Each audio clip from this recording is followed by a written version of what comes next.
Hello, hello, hello, and welcome to the Where to Start YouTube series by Stag Leg Forearm Stand. My name is Clyde Hampton, aka Champion Yogi, and this is one of the studios that I teach at One Raw Yoga in Sanford, Florida. If you want to come join me for a class on Sundays at 11 a.m., I am here teaching my Ocean Wave series where I teach all kinds of cool stuff like I'm teaching here today for you. So feel free to come out, join me, have class, meet me. Let's talk after class and set something up, do fun things together.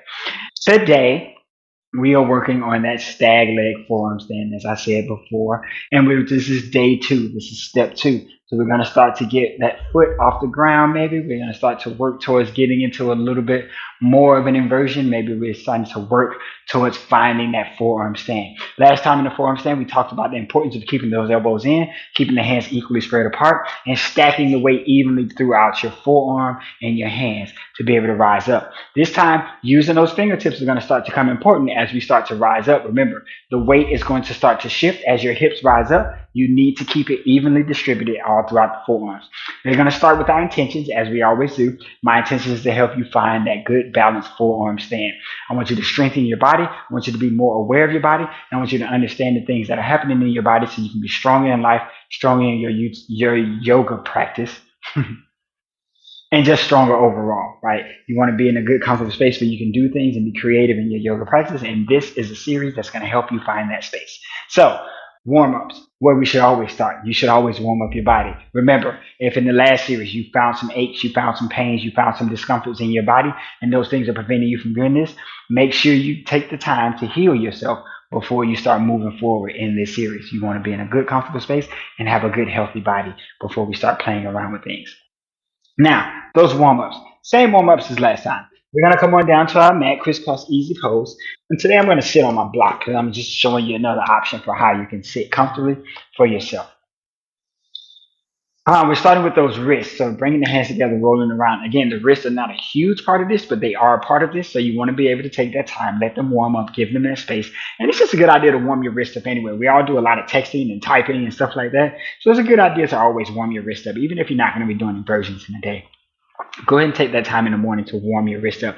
Be intentional about your body. Give yourself some space to warm up and appreciate your body.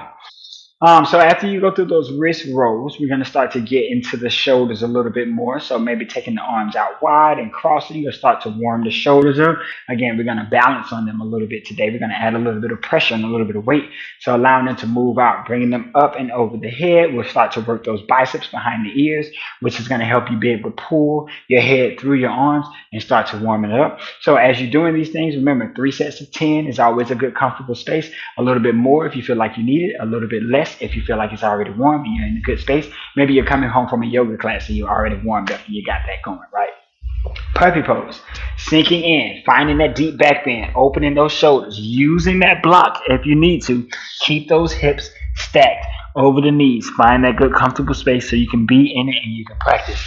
The strap around your biceps is going to help you keep those elbows together. So if you were really struggling with keeping those elbows together and they were popping out on you or those hands were starting to come together, the strap around your arms will keep the elbows together. The block between your hands will keep your hands from working their way forward. You're going to create that L shape right into your hands, bring it right around your block, and hang out right there in that comfortable space. And that will keep your hands from sliding together a little bit until you can develop the strength where you don't need that support anymore. Remember, blocks are your friend, straps are your friend. Use those props and all those things to help you be able to move forward in your yoga practice a whole lot stronger.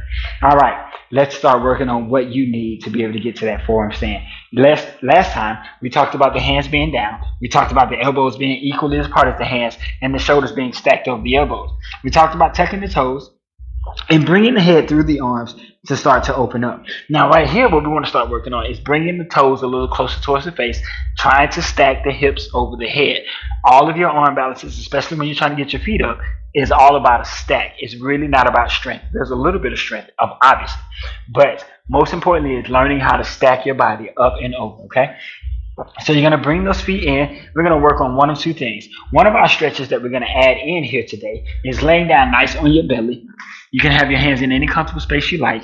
You're just going to bend one knee so the right foot rises up, the right knee stays down. And you're just going to lift that knee off the mat and bring it all the way down. That's going to work into these hip flexors. That's really helping you create that good stag and having the strength to be in that flexible stag as opposed to just the openness to be in that stag and letting everything fall away. You have to keep comfort and you have to be able to keep strong through your muscles. You want the engagement nice and strong so you can be stable and balanced into your practice and under control, right? Body awareness is being able to have that control over the different parts of your body, doing different things while you're doing something a little challenging. So to come to our forearm stance with our elbows equally apart, the hands equally apart, we tuck the toes, we lift the hips, and you're just going to walk the feet a little closer to the face and find that space. And once you do, try to pull your face back towards your toes and then maybe bend your right knee so your right foot rises. If you can bring it over your hip right here, that's a good space. Lower that foot back down, lower the knees back down, take a quick breather. Remember, forearm stand is an inversion. Anytime you come out of an inversion, bringing your head back up, you have the potential chance to create dizziness into your body. Go nice and slow. Take your time. Let your head stay down for a few seconds before you start to rise back up and come back out of it. You're going to do this over and over and over again. You're going to do at least 3 sets of 10, right, to start to strengthen your body, warm up your body, and get yourself into that space. But go slow. Take your time. Don't rush it. 3 sets of 5 is totally fine. 3 sets of 15 is even better, right? The more you do it, the faster the process will grow. But if you're pushing through injuries and you're pushing yourself through your fatigue, you're not really focused on your alignment, and then you're basically just breaking yourself and making it harder for yourself. So give yourself that space. Take the time. Come down and do it again when you're ready. Remember, forearms down. Be intentional about pressing through those palms and the elbows. Tuck your toes and lift. Walk in, and then maybe bend the left knee this time. Let the foot rise over the hip and find that space. Good, and come back down. Now, as you start to find that forearm stand, maybe you want to bounce off of the foot a little bit to find that space. But remember, if you bounce, it's basically like throwing your hips. And I'm not saying that that's bad and that it doesn't work. What I'm saying is anytime you throw something, it creates momentum, so something has to catch it, right? So if you don't quite know how to stack your hips over your body yet, that could be a bit of a challenge. This may be an opportunity for you to use a wall to be able to find that space. But you want to work on the strength to be able to do this in order to be able to have control and awareness over the body. So as you start to walk your feet a little closer towards your face, same thing with that cat-cow from the headstand ab walker tutorial. You're going to bend the right knee, let the foot rise over, and then if you have the strength, just to use those hips, roll it back and have it float all the way up. Again, right here, you may need to work on having that strength. So feel free to bend into that left knee and just find a little bit of a pop. A few of these right here will really help you start to be able to find that good comfortable space to be able to stack into it. And you just keep popping into it, maybe like 3 or 4 times. Try to come down as gently as you can.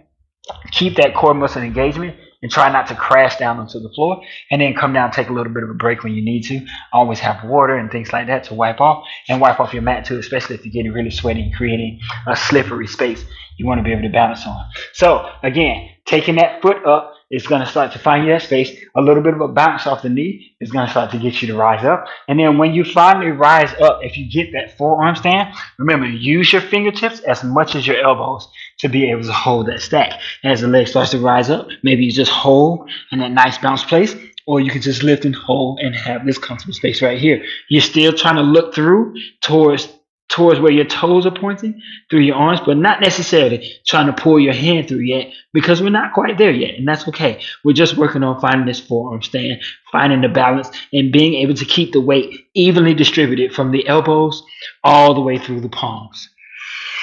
Once you find that forearm stand, it's going to take some time to be able to control the core muscles, be able to control that stack and hold, and focus on your breathing. Once you get upside down, you can't just hold your breath. You need that oxygenated blood flowing through your body, continuing to keep your muscles strong. So go up, hold, and breathe. If you need to use the wall for a little while, use the wall. But remember, the wall is going to hurt your balance, but it will help your strength and it will help your flexibility. So use it as much as you need to, but get away from it as soon as you can, okay? So that's all for today. Work on that bounce. Bring yourself up to that stacked space. and hold those forearm stands. Once you get to that forearm stance, you'll be ready to move on to step 3 of the videos. And if you're having any more difficulty or any more trouble with it, feel free to hit me up. I'm on all my social media platforms at c.hamp.ionyogi, at c.hamp.ionyogi, c.hamp.ionyogi. Hit me on any of my platforms. Send me a message. We'll talk about it. Maybe we'll set up a session. Maybe we'll get working with you and figure out what's going on in your body and how to help you out. Thank you for joining me. I'll see you guys for step 3 in just a week.